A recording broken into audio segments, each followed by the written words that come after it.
నిజం గెలవాలి కార్యక్రమంలో భాగంగా టీడీపీ అధినేత చంద్రబాబు సతీమణి నారా భువనేశ్వరి కదిరికి చేరుకున్నారు.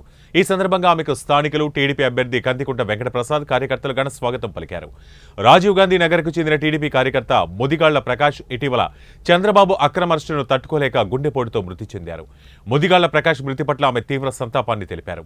ఈ సందర్భంగా ఆయన కుటుంబాన్ని భువనేశ్వరి పరామర్శించారు. ప్రకాష్ కుటుంబ సభ్యులను ఓదార్చి వారి యోగక్షేమాలు అడిగి తెలుసుకున్నారు.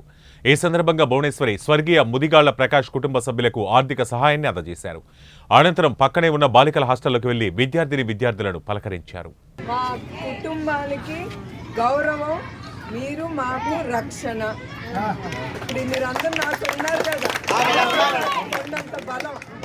అప్పుడు ఆ 53 రోజులు ఎవరు నాతో ఉండి, మేము తెలుగుదేశం కార్యకర్తలు, తెలుగుదేశం బిడ్డలు మాతో ఉన్నారు. అది నేను ఎప్పుడు మర్చిపోను. ప్రభుత్వం ఎంత చేసినా మనందరం కలిసి కట్టుగా ఉండి మనం పోరాడదాం. మన పార్టీ జెండా కింద పడకుండా పైకి రకరకాల